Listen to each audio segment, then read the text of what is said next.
Olá, nós somos alunas da Universidade Veiga de Almeida, da disciplina de Processos de Ensino e Aprendizagem em Língua Portuguesa e Inglesa, orientadas pelo professor Dr. Giovanni Codessa. Somos do curso de Letras, Português e Inglês. Nós somos as discentes Rayana Viegas e Luísa de Oliveira.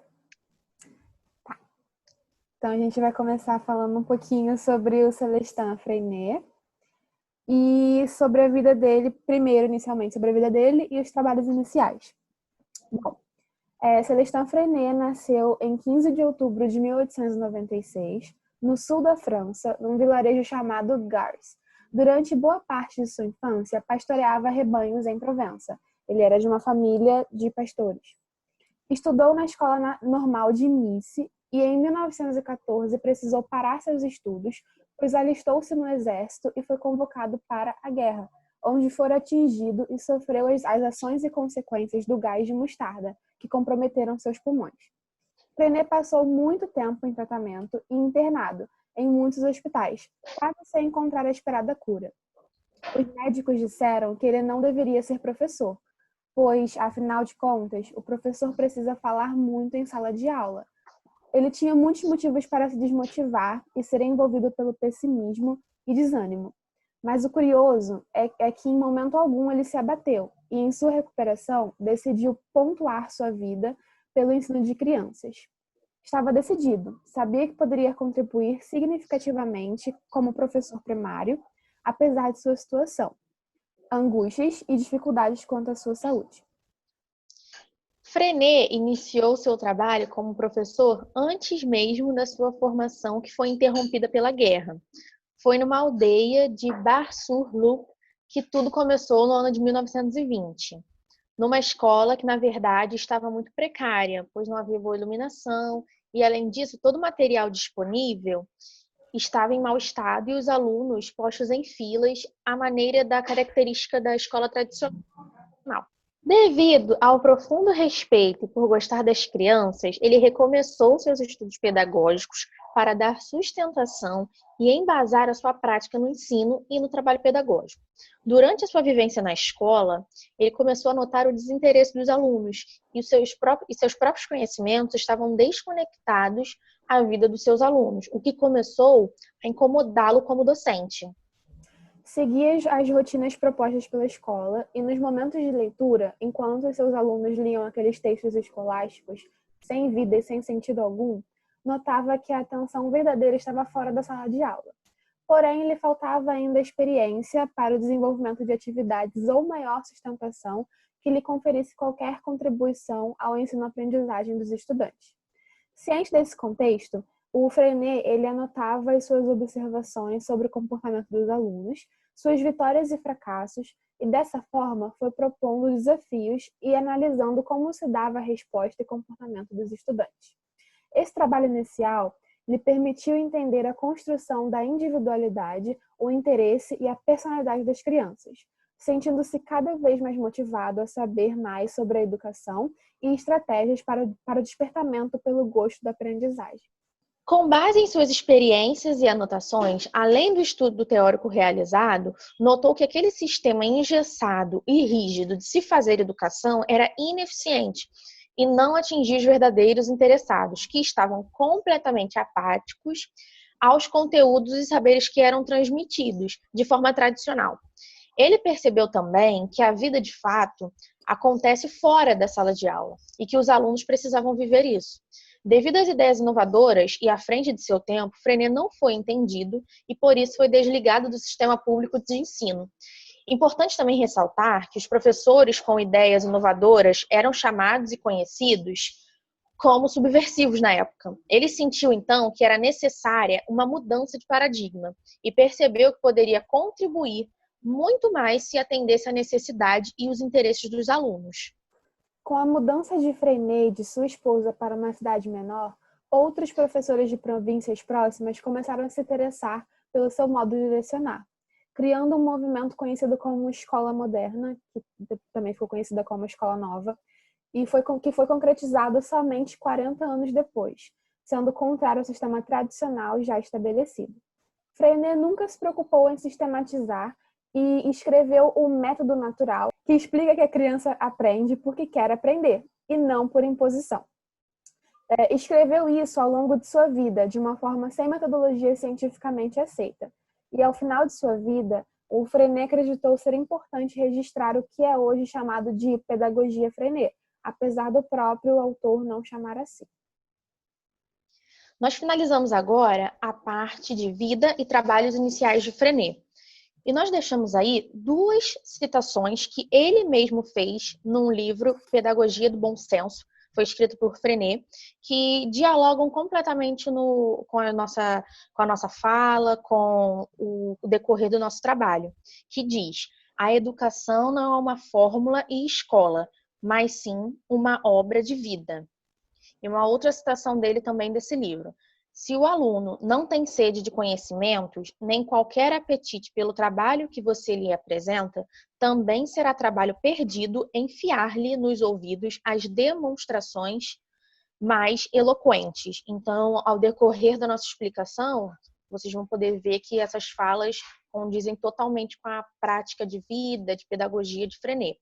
E no final, nós trazemos uma citação de Whittaker, que faz uma conexão do estudo de Freinet com as experiências que os próprios alunos tiveram. Então, é basicamente uma citação de um depoimento, que diz: comparavam o que haviam percebido, faziam avaliações das distâncias que percorriam, desenvolvendo assim as noções de comprimento e de tempo, com muita sensibilidade, considerando o professor como um amigo, conversava sobre as observações feitas.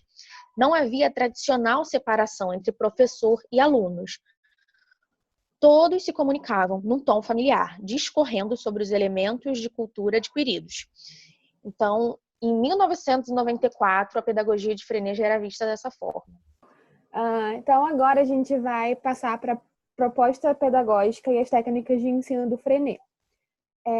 O Freinet ele se inscreve historicamente entre os educadores identificados com a corrente da Escola Nova, que nas primeiras décadas do século XX se insurgiu contra o ensino tradicionalista, centrado no professor e na cultura enciclopédica, propondo em seu lugar uma educação ativa em torno do aluno. Se diferencia da maioria dos outros importantes pensadores e teóricos da educação por ter sido ele mesmo um professor primário que atuou em sala de aula por quase toda a sua vida. Ele propõe uma prática pedagógica centrada na produção do estudante e na cooperação entre pares. E aí a gente traz mais uma citação que está corroborando com a nossa fala, que é Sampaio, de 1989, que diz: a pedagogia Freinet surgiu para atender a necessidade vital da criança, chegar ao seu pleno desabrochar como um indivíduo autônomo, um ser social responsável, codetentor e codificador de uma cultura. Toda a sua proposta pedagógica deriva diretamente do trabalho desenvolvido com os alunos na busca de um processo que os levasse a gostar da escola e do trabalho, que os levasse a ser cidadãos conscientes e participantes críticos do meio social. Essa proposta que criou com seus pares é conhecida por muitos e significativos nomes: pedagogia Freinet, pedagogia do trabalho, pedagogia do bom senso, método natural e pedagogia do sucesso. E propõe uma prática pedagógica centrada na produção do estudante e na cooperação entre pares. Busca-se a ideia de que o aprendizado deve se dar a partir das ações que sejam necessárias, pela produção de bens que sejam úteis aos aprendizes. Estes tanto podem ser bens materiais como bens culturais. E nós encontramos uma visão similar no trabalho de Markarenko, um educador soviético que teve importante contribuição para a definição da pedagogia dominante naquele país nos anos que se seguiram à Revolução. Também o trabalho de Paulo Freire, que tem fortes relações tanto com as propostas de Freinet como com as propostas de Markarenko. A ideia dos conceitos geradores como ponto de partida para o ensino libertador tem evidente ligação com os trabalhos desenvolvidos pelos dois educadores. Freinet é um pioneiro na proposição de uma prática pedagógica centrada na cooperação. Seu trabalho pressupõe a colaboração não só entre os estudantes, como entre os educadores. lançando assim o que chamou de movimento pedagógico cooperativo. Essa proposta pedagógica se funda na junção da cooperação no trabalho coletivo com a valorização da produção individual. Assim, ao mesmo tempo em que permite que cada estudante produza no seu próprio ritmo, faz com que perceba que pertence a um conjunto maior e que sua produção tem valor para todo o grupo, podendo ser melhorada e ampliada pela interferência dos colegas. Agora nós entramos na educação pelo trabalho de Celestin Freinet. E aí nós trazemos a primeira, invariantes pedagógicas. Celestin organizou esta coleção de princípios que guiam o professor em sua utilização. E a cada uma das invariantes, Freinet associou um teste que permite ao professor avaliar a sua prática pedagógica. Ele as chamou de invariantes, porque se aplicam identicamente aos indivíduos de qualquer procedência cultural, qualquer povo. Sim. Então, agora a gente vai começar a ver as 32 invariantes organizadas, que são organizadas em 3 grupos. Não vamos ver todas porque são 32, vamos apenas explicar cada uma dessas 3, as naturezas da criança, as reações da criança e as técnicas educativas. Começando pela a natureza da criança, que tem 3 variantes dentro dela. Basicamente, elas lembram que crianças e adultos têm a mesma natureza e, portanto, os mesmos direitos e necessidades básicas e que seus comportamentos têm determinantes da mesma ordem, isto é, dependem de seu estado fisiológico, orgânico e emocional. Agora nós entramos nas reações da criança. E aí nós temos 9 invariantes. Seriam, né? Tratam do papel contraproducente do autoritarismo nas normas de disciplina pré-impostas e sem razão evidente e da coerção.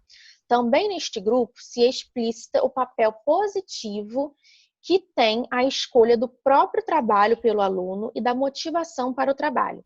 A derradeira invariante deste grupo afirma que o trabalho tem primazia sobre o jogo, que o trabalho é que é natural à criança. E terceiro, temos as técnicas educativas, que tem 20 invariantes dentro dela. Basicamente, ela trata diretamente das técnicas e práticas de trabalho em sala de aula. Podemos destacar aqui as invariantes número 13, que são as aquisições. As aquisições não são obtidas pelo estudo das regras e leis, mas pela experiência. A número 19, que são notas e classificações, constituem sempre um erro. E a número 27, a democracia de amanhã prepara-se pela democracia na escola. Um regime autoritário na escola não seria capaz de formar um cidadão democrata. Então, agora nós partimos para o ponto 2. Nós já vimos as invariantes pedagógicas e agora nós vamos ver as técnicas de Freinet. As técnicas Freinet não fazem sentido se vistas isoladamente, compartimentalizadas. Elas devem ser vistas como uma coleção de estratégias e formas de ação que, em conjunto, permitem atingir o objetivo proposto. Cada uma das atividades tem sentido se desenvolvida a partir de uma concepção cooperativa de produção. Então, agora a gente vai ver as principais técnicas Freinet, começando pela cooperativa escolar. A cooperativa escolar é a forma de organização da classe em que todos têm voz e voto. A organização do trabalho parte de um contrato estabelecido entre o professor e os alunos, onde se definem os objetivos, os princípios e os meios pelos quais o grupo perseguirá suas metas. A partir desse contrato, as atividades são deslanchadas e em cada uma delas, o espírito de cooperação deve estar presente. Em seguida, nós entramos na imprensa na escola. Freinet propõe a montagem de uma tipografia na escola que deve ser utilizada e manuseada pelos alunos para imprimir seus textos, permitindo assim que os enviem a outras escolas, a seus pais e aos demais membros da comunidade. A produção de material impresso valoriza o registro do pensamento da criança. O que ressalta aqui é a possibilidade de o grupo de estudantes poder imprimir com qualidade profissional um texto produzido e selecionados por eles para este fim. Seguindo, nós temos o jornal escolar. Ele permite a interação regular entre escolas e destas com as comunidades em que estão inseridas. é o jornal escolar que leva a produção literária e gráfica, os desenhos, dos alunos aos seus pais, correspondentes de outras escolas, aos membros da comunidade, entre outros. Sua produção é feita de maneira cooperativa. Agora nós entramos na correspondência interescolar. Esta correspondência inclui, além dos textos e desenhos produzidos pelas crianças, informações sobre as cidades ou o bairro que moram, fitas gravadas, presentes feitos por elas ou pela família, comidas típicas e muitas outras coisas que sejam de interesse da criança. Trocar ou para mostrar aos seus correspondentes como é a vida em sua comunidade. A correspondência permite abrir a escola para a vida, que por sua vez se mistura à vida dos alunos. Em seguida, nós temos o Livro da Vida. Esse é um documento que registra todos os acontecimentos importantes da classe. Nele, os alunos colocam seus desenhos, escrevem, botam notícias, recortes, fotos e tudo mais que considerem relevante. Este é o documento onde estará registrada a evolução do trabalho da turma e poderá ser lido pelos colegas, pais e professores. Já no jornal mural, ocupa um lugar de destaque na escola e é onde os alunos expõem as suas opiniões, suas críticas e desejos. É composto de uma grande folha de papel, trocada semanalmente, dividida em 3 colunas, com os títulos Eu proponho, Eu critico, Eu felicito. As contribuições para este jornal são sempre assinadas e sua função é explicitar o que pensam as crianças quanto ao funcionamento da classe e também da escola. Sim, agora a gente vai mostrar um vídeo de uma escola localizada em Jundiaí, em São Paulo, que eles usam as técnicas do Freinet e eles têm um vídeo explicando como eles fazem nessa parte do jornal mural. Então, esse é um vídeo rapidinho. O nome da escola é Colégio Santa Felicidade, em Jundiaí.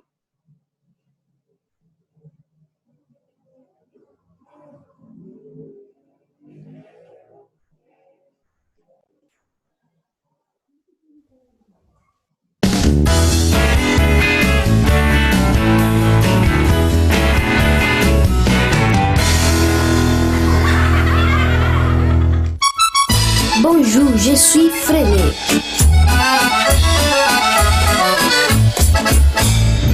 É muito importante que os relacionamentos amadureçam.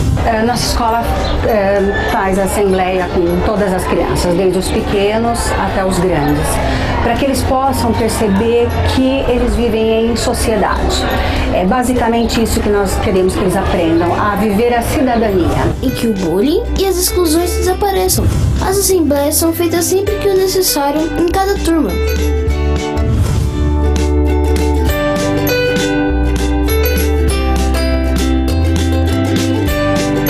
Então nós vamos agora para os felicitos, né? Estou muito contente que a sala fez bastante felicito. Tem mais felicito do que critico, né? Então vamos lá. Eu felicito o Francisco porque ele foi muito legal. Rafael. Quando que o Fran foi muito legal com você, Rafa? Ontem o Francisco, ele tava calmo enquanto um montão de pessoas tava bagunçando. E ele tava sendo legal comigo, assim. Isa, por favor, vai chamar o Fábio e o Leonardo lá no quinto ano, que tem critico pra eles, por favor. Oi, Fábio. Oi, Léo. Nós recebemos um critico seu. Eu critico o Fábio porque ele fica esquentadinho, nervosinho, mandão e briga com todo mundo. João Carlos. A assembleia é importante porque os criticos a gente resolve os problemas da gente, o surgiram é o que a gente vai fazer e o felicito é alguma coisa, é o que uma pessoa faz de legal pra gente e a gente vai lá e anota. 2 vezes no semestre fazemos uma assembleia com todos os alunos da escola. Nessa grande assembleia, os alunos podem participar de decisões administrativas, se responsabilizando pelo ambiente escolar. Enquanto grupo, eles precisam aprender a serem honestos, aprender a serem amigos e um ajudar o outro.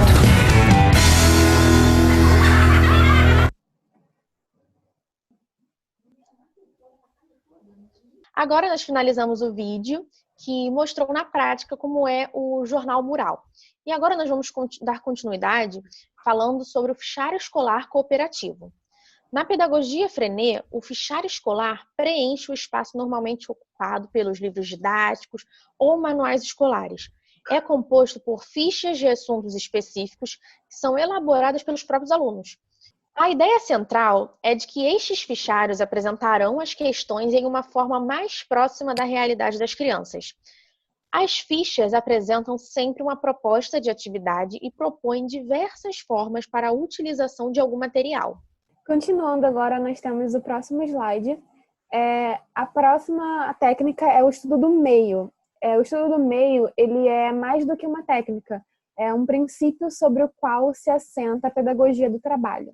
É o estudo do ambiente em que o aluno vive, incluídos aí o meio físico e o social. Os alunos fazem pesquisas de campo, entrevistas, buscam documentos e compõem um registro, em geral ilustrado, que descreve o local em que vivem sob seus vários aspectos. Esse registro é ampliado sempre que os estudantes fazem novas descobertas ou observações. Entrando agora na aula passeio, as aulas passeio surgiram da necessidade de aproximar o trabalho em sala da vida real das crianças. Era uma forma de trazer para a sala de aula a alegria e o entusiasmo que ficavam na porta de entrada da escola tradicional. Freinet levou os alunos para onde se sentiam felizes, lá fora. Percebeu e demonstrou que o ensino é muito mais eficiente quando se baseia no desejo e no prazer do educando. Nestes passeios, os alunos recolhiam e observavam plantas, pedras, animais, e quando eles voltavam, escreviam na lousa, no quadro, um resumo do que tinha ocorrido. O texto era comentado, acrescido e transformado pelas crianças, que ao final o copiavam no caderno. Próximo nós temos a biblioteca. A pedagogia Freinet pressupõe a criação de um local para ser o centro de cultura.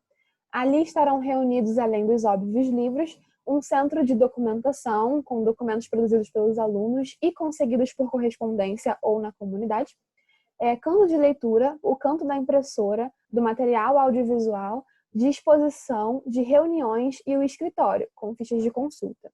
Já o fichário autocorretivo é uma coleção de fichas que propõe problemas e apresenta soluções em fichas separadas, de maneira que permite que o estudante caminhe no seu próprio ritmo. Fazem parte ainda do fichário autocorretivo uma correção de fichas-testes, que permitem avaliar o grau de desenvolvimento dos alunos, e fichas-correções que proporcionam trabalho suplementar para os que esqueceram ou confundiram alguma noção ao fazer a ficha-teste. Em seguida, temos os planos de trabalho. Esses planos de trabalho são elaborados em conjunto pelo professor e os alunos. No início do ano, numa reunião de contrato em que o professor apresenta aos alunos o programa que deve ser cumprido por exigência curricular. Conversa com eles sobre os motivos dessa exigência e sugere que façam um plano dividindo o programa pelos meses e, em seguida, partindo em programas semanais. Dentro desses planos de trabalho, nós temos outro vídeo também da mesma escola, Santa Felicidade, em Jundiaí, que eles mostram mais uma vez essa técnica sendo abordada, de fato, a prática sendo abordada em sala de aula.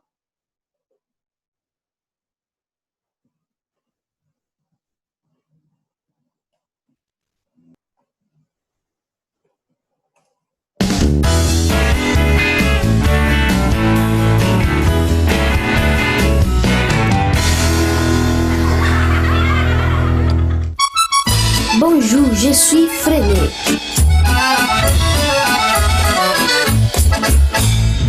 Esta é nossa principal ferramenta para o desenvolvimento da identidade e autonomia dos estudantes. Há uma agenda pessoal do aluno, pensada para a organização dos estudos e para conferir ao estudante responsabilidade e compromisso com a sua vida acadêmica.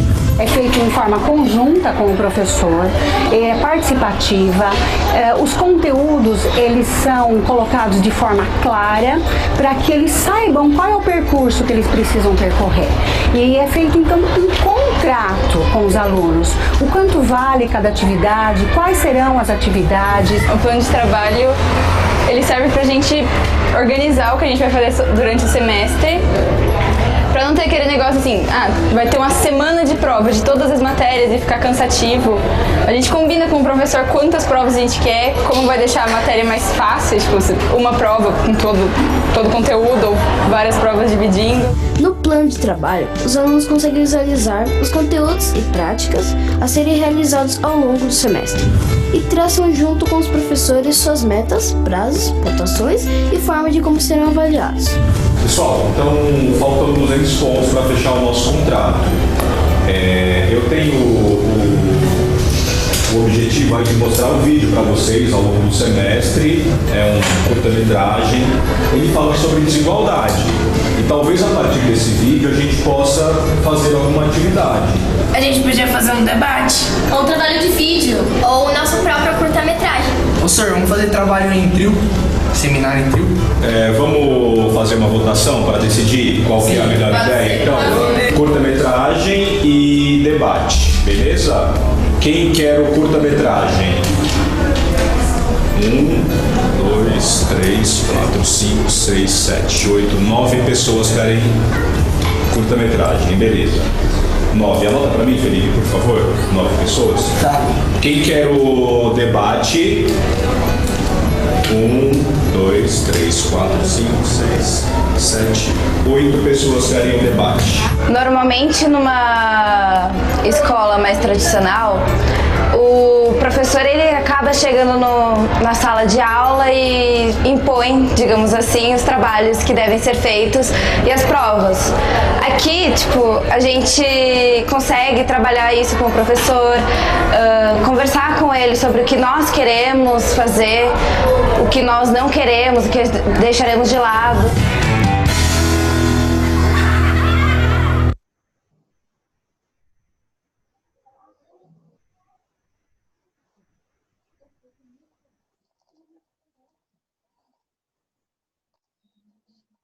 Então aí, após esse vídeo, nós conseguimos observar, após esses 2 vídeos, nós conseguimos observar que as técnicas de Freinet são aplicadas para diversas turmas diferentes, de idades diferentes. Os cantos das atividades agora. O espaço da escola é dividido em cantos de trabalho para atividades específicas. Alguns cantos comportam apenas algumas atividades, outros podem variar, mas todos eles comportam um número reduzido de alunos. Em cada canto há uma mesa ou bancada e o material necessário fica organizado e ao alcance dos alunos. Como os cantos comportam um número limitado de alunos e são destinados a atividades específicas, seu uso implica no desenvolvimento da socialização das crianças. Agora, continuando, a gente tem o complexo de interesse, que nada mais é do que a pesquisa de informações sobre um tema relevante surgido na discussão da manhã pelos alunos e o professor. No caso, vai sempre partir do interesse dos alunos, o projeto que eles vão fazer depois. Agora, por último, a última técnica de Freinet que nós vamos ver é o texto livre. O texto livre, ele é assim, todo o trabalho do estudante começa sempre nos textos livres, base da pedagogia Freinet. Esses textos efetivamente livres na forma e no tema. São expressões do desejo e da curiosidade da criança e, ao mesmo tempo, em que explicitam os temas que elas elegem como importantes. O texto livre parte de um trabalho individual e, em seguida, a classe escolhe, entre os vários textos produzidos, um que será aperfeiçoado coletivamente. Agora nós temos mais um vídeo da mesma escola, Colégio Santa Felicidade, que agora eles põem um pouquinho na prática essa última técnica que a gente escolheu, selecionou, do texto livre, põe na prática na sala de aula também. O último vídeo que a gente vai mostrar aqui.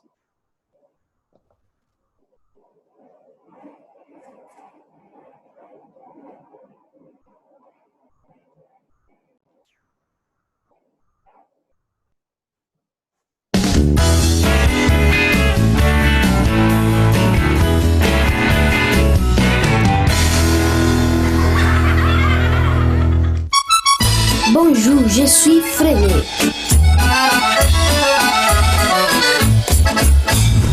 Além das aulas de português para aprender gramática e interpretar textos, eu criei uma matéria que é muito importante para as crianças, é o texto livre. O texto livre, o principal objetivo dele é trabalhar a livre expressão do aluno. É fazer com que ele saiba se expressar, organizar os seus pensamentos, trabalhar de forma criativa, saber colocar no papel as suas ideias de forma criativa. Em uma aula para os alunos poderem se expressar livremente e colocar no papel sua imaginação, opinião, criatividade e emoção.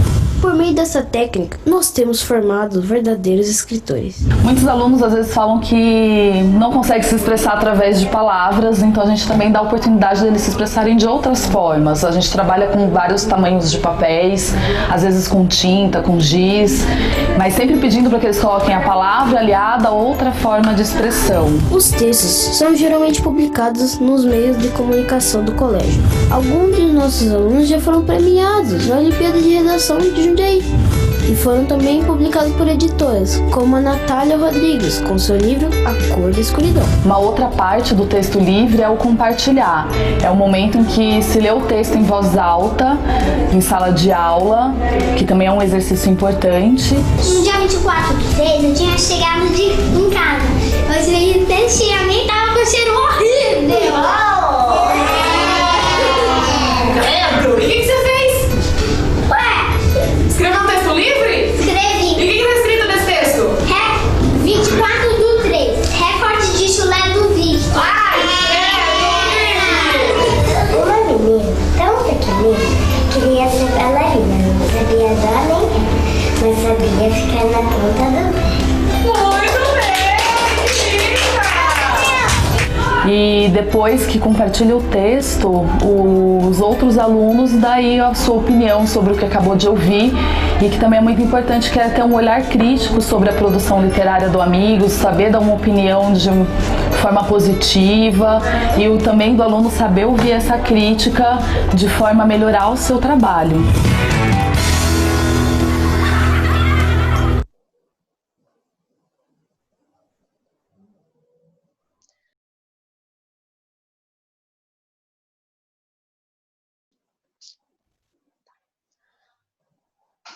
Agora nós finalizamos, né, a educação pelo trabalho de Freinet, vimos as invariantes e agora nós partimos para considerações. A pedagogia Freinet não deve ser entendida como uma camisa de força que nos amarra e impede modificações. Ao contrário, ela se preocupa permanentemente com a atualidade, em estar a serviço da compreensão e da preparação do estudante para o mundo real. Exatamente. A gente pode perceber isso muito durante toda a explicação, né, sobre o Freinet. E também durante nossas pesquisas a gente pode perceber que muitas das técnicas dele são utilizadas por professores daqui também, só que muitos não sabem que estão usando uma técnica dele. Inclusive as aulas passeio é um exemplo disso.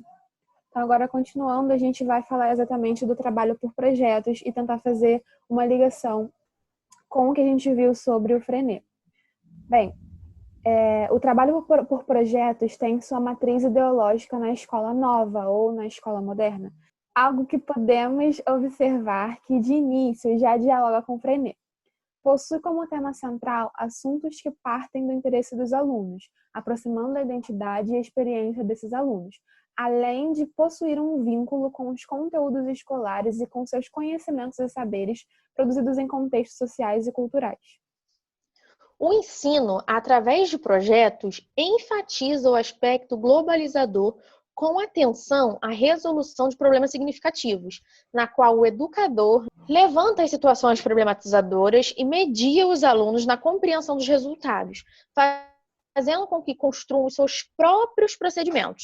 Trabalha-se de maneira colaborativa e faz com que o aluno pense, podendo desencadear debates e reflexões, saindo do espaço de sala de aula e quebrando qualquer vínculo com a educação tradicional.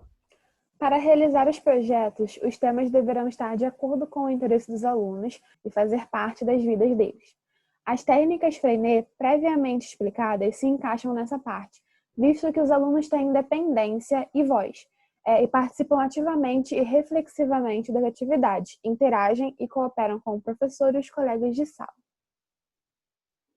A aula passeio e o jornal escolar são excelentes exemplos de trabalhos por projetos na pedagogia Freinet, pois além de saírem do contexto tradicional da sala de aula, há a possibilidade de os alunos mesclarem diferentes assuntos e materiais e colocam suas vivências, experiências juntos com conteúdos escolares, sem que se torne algo maçante para eles. Instiga-se também o trabalho coletivo e a reflexão. Vale lembrar que o trabalho por projetos nunca deve ser algo fixo, ordenado. Deve ser flexível e disposto a ser modificado de acordo com as necessidades e os interesses dos alunos. Exatamente. E agora, no final, nós temos as considerações finais e, para isso, a gente selecionou uma frase do Freinet, que, em suas palavras, ele discorre: tentar modernizar os utensílios da escola, melhorar suas técnicas para modificar progressivamente as relações entre a escola e a vida, entre as crianças e os professores, de maneira a adaptar ou a readaptar a escola ao meio para obter um melhor rendimento dos nossos esforços comuns. E aí, isso é uma citação de Freinet, né? Em 1974, ele já tinha essa visão de sempre estar buscando modernizar, reavaliar a prática escolar, a prática docente, visando sempre o aluno, visando sempre buscar melhorar o ensino e a aprendizagem do aluno. Então, nós tentamos trazer aí mais uma frase dele para que pudesse deixar claro que todo o trabalho, toda a obra de vida dele foi pautada nisso, a pedagogia Freinet, as técnicas dele, as práticas, justamente buscam o que essa citação final diz: modernizar, modificar. Então, ter essa relação mais próxima do aluno e do professor, que na escola tradicional, que é o tempo todo ele tenta desconstruir, que é o quê? O aluno tem que ficar abaixo do professor, o aluno não deve ter alegrias que ele tem fora da sala de aula, inseridas no contexto escolar, e o Freinet quebra tudo isso. Então, essa frase final dele, nós achamos que corrobora bem com todo o nosso trabalho. Então, mais uma vez, a relação entre o trabalho por projetos e a pedagogia Freinet, a gente já explicou durante o nosso trabalho inteiro, ainda mais quando falamos sobre as técnicas do Freinet e mostramos o exemplo do Colégio Santa Felicidade, como eles aplicam algumas técnicas em sala, que algumas delas podem ser utilizadas como projetos também. Que a gente pode ter o exemplo do texto livre, que eles fazem ali, eles botam num papel, uma folha de papel, que eles estão pensando e eles leem depois para a turma inteira. A turma pode escolher um que eles gostem e depois eles vão, com cooperação, aperfeiçoar esse texto que o aluno fez. Além disso, também nós temos a aula passeio, que, como eu falei antes, também são usadas aqui no Brasil, mas muita gente não sabe que é do Freinet, e também é um tipo de projeto que pode ser muito bem utilizado, porque pode gerar os alunos que sabem, alunos críticos que refletem e que são independentes, né? Então, é sempre isso, sempre visando os interesses dos alunos também. Para finalizar, nós temos aqui as referências bibliográficas que utilizamos no nosso trabalho. Então é isso, né? Obrigada a todos que assistiram. Espero que vocês, assim como nós, tenham gostado e que vocês possam se interessar em pesquisar mais, em buscar entender melhor, né, como a pedagogia Freinet está sendo aplicada, ou de repente poderia estar sendo aplicada. Espero que vocês tenham gostado e obrigada. Obrigada. Tchau.